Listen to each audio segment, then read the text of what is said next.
Hello everyone, welcome to my channel nano family vlogs. कैसे हो आप सब।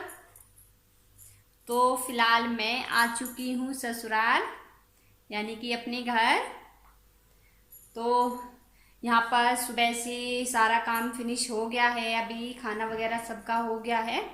तो बस मैंने सोचा क्यों नहीं मैं आप लोगों से बातें कर लूँ और अपना व्लॉग स्टार्ट करते हैं। आप लोगों से बातें भी हो जाएंगी और मेरा व्लॉग भी स्टार्ट हो जाएगा। तो यहाँ पर आज पहनी है मैंने साड़ी, ये वाली,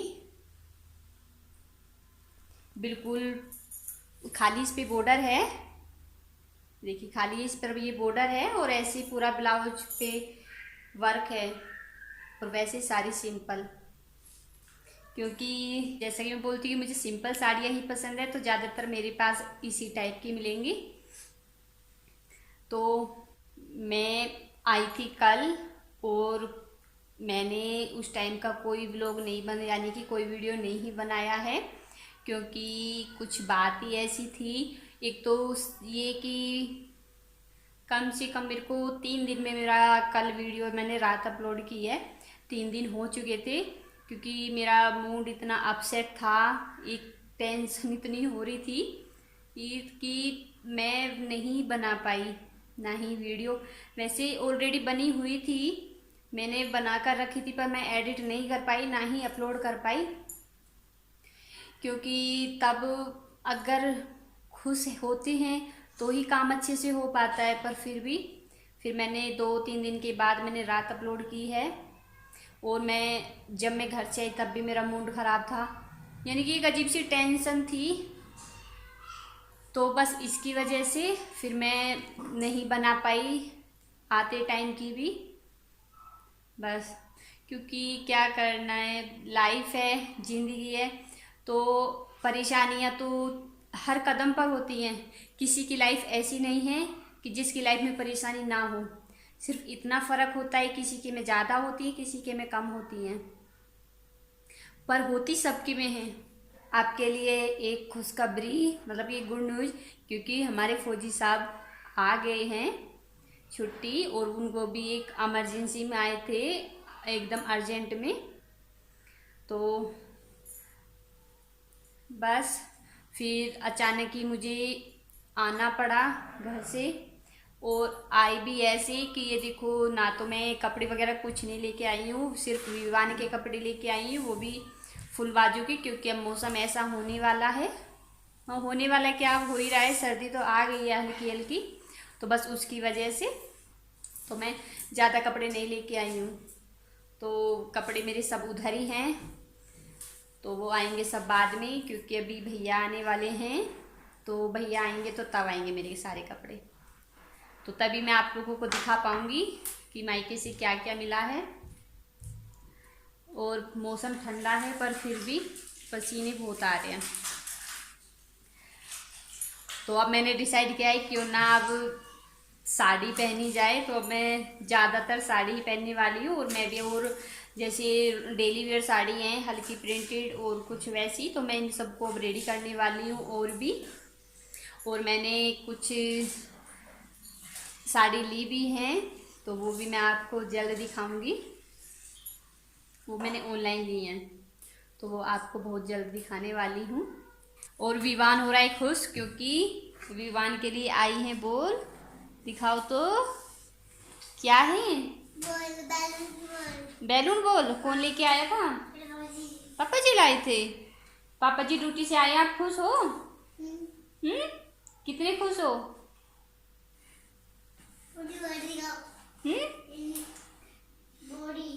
बॉडी दिखाओ। कौन दिखाएगा बॉडी। पापा जी की बॉडी देखोगे। विवान को देख रही है पापा जी की बॉडी। इसको यही होता है, मुझसे भी बोलता है कि मम्मा ऐसी करके दिखाओ मुझे, मैं भी अपनी बॉडी दिखा रहा हूँ और आप भी दिखाओ। शैतान। तो विवान हो गया खुश। बस ज्यादा नहीं, 2 घंटे मुश्किल से। बस बाहर खेलो बेटे, बाहर खेलो, जाओ, गो। बस ज्यादा नहीं, मुश्किल से 2 घंटे भी चलेंगी। नहीं सिलेगी तो जाओ ना, बाहर दे के आओ, चलो। अगर 2 घंटे भी चल गई मुश्किल से तो बहुत बड़ी बात है, क्योंकि कुछ भी चीज़ हो इन दोनों भाई बहन को 2 घंटे भी चल जाए तो बहुत बड़ी बात है। आते ही उसकी डॉक्टरी सब तोड़ फोड़ कर उसकी डॉक्टरी हो जाती है। तो चलिए अभी थोड़ा सा काम कर लेती हूँ। और हाँ, मैंने करवा चौथ की शॉपिंग कर ली है, वो भी मैं आपको या तो इसी व्लॉग में दिखा दूँगी या फिर अगले व्लॉग में दिखाऊँगी कि मैं क्या पहनने वाली हूँ करवा चौथ पर और मैंने क्या लिया है, तो आपको दिखाऊँगी। और चलिए अभी कुछ थोड़ा सा काम है तो मैं उसको फिनिश करती हूँ, उसके बाद आपसे मिलती हूँ। तो यहाँ पर फिर मैं करने लगी थी, 1-2 काम करने के बाद में फिर साग बनाने की तैयारी। क्योंकि हम औरतों का यही होता है कि हम बोलते कि बस काम सारा ख़त्म हो गया, पर कभी ख़त्म नहीं होता है। काम ख़त्म होने के बाद भी 1-2 काम ऐसे निकल आते हैं कि हाँ अब इनको कर लो, इनको कर लो, तो बस हमारा काम कभी ख़त्म नहीं होता। तो यहाँ पर फिर मैं साग काटने की तैयारी कर रही थी। तो यहाँ पर मैं निकाल के लाई थी मशीन जो साग काटने की होती है उसको, तो काफ़ी टाइम से रखी थी, तो मैं इसको साफ़ कर रही थी। वैसे तो अंदर उसमें कवर में डाल कर रखी थी, पर फिर भी साफ़ करनी तो बनती है। तो यहाँ पर मैंने फिर एक साफ़ कपड़ा डाल लिया है और उस पर इसमें मैं लगाती रहूँगी और इसको चलाती रहूँगी थोड़ा थोड़ा करके, जिससे कि आसानी से कट जाएगा। अगर इसमें ज़्यादा भर देते हैं तो फिर एक साथ ऐसे जम सी जाता है, मतलब आगे को नहीं चलता है वो, और फिर सारा साग ख़राब हो जाता है, पानी सा निकलने लगता है। तो बस इसीलिए इसमें थोड़ा थोड़ा करके ही डालना पड़ेगा और इसको आसानी से कट जाएगा फिर। तो यहाँ पर मैं ऐसे करके सारा साग काट लूँगी।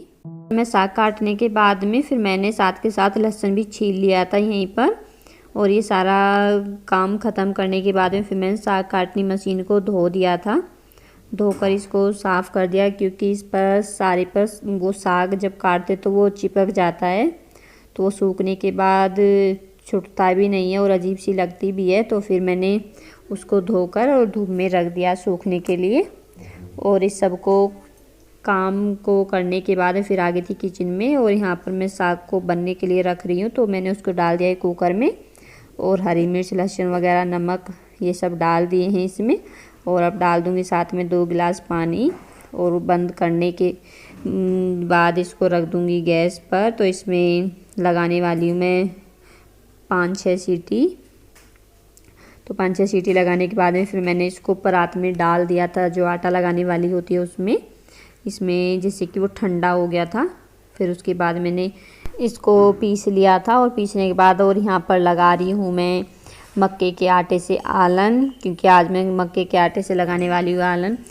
तो पहले हम लोग इसी से लगाते थे, पर फिर बीच में गेहूं के आटे से लगाने लगे थे, तो फिर सोचा कि आज मक्के का ही लगा कर देखती हूँ, क्योंकि मक्के के आलन से साग में ज़्यादा टेस्ट आता है। तो मैंने इसको छान लिया था, और उसके बाद कटोरी में डालकर पानी डालकर उसका ऐसा पतला सा पेस्ट बना लूँगी, क्योंकि सूखा भी डाल देते हैं पर सूखे में गांठ पड़ने के ज़्यादा चांस हो जाते हैं। तो बस इसकी वजह से मैंने घोल कर ऐसे लगा दिया है, थोड़ा पतला ही रखा था। तो इसके बाद इसमें डालने के बाद फिर मैं इसको अच्छे से मिक्स कर दूँगी, और फिर साथ के साथ मैंने साग को छोंक भी दिया था। तो साग को छोंका था मैंने घी में।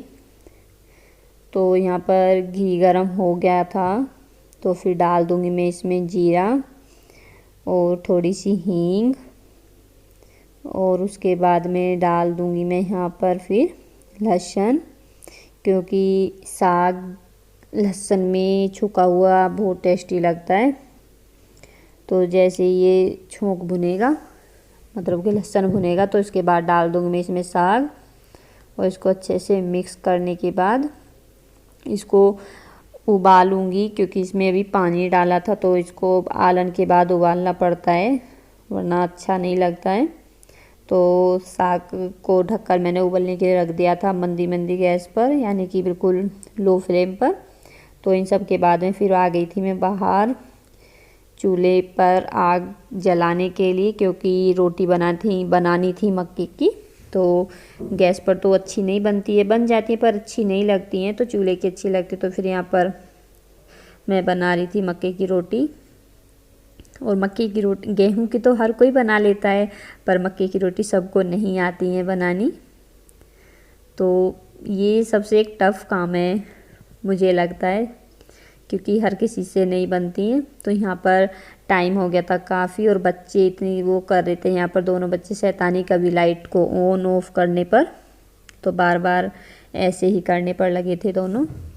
तो मैं यहाँ पर बना रही थी रोटी, और मक्की की रोटी में थोड़ा टाइम लगता है, तो इसकी वजह से बनाते हुए काफ़ी रात हो गई थी मुझे। और आज सब खुश हो गए मक्की की रोटी खाकर, क्योंकि वो ही होता है कि साग के साथ तो मक्के की रोटी का ही टेस्ट आता है। फिर भी सुबह के टाइम तो नहीं बनाते हैं हम, सुबह के टाइम ज़्यादातर गेहूं की बना लेते हैं, पर रात के टाइम तो जब साग बनता है तो मक्के की रोटी सबको ज़रूर चाहिए।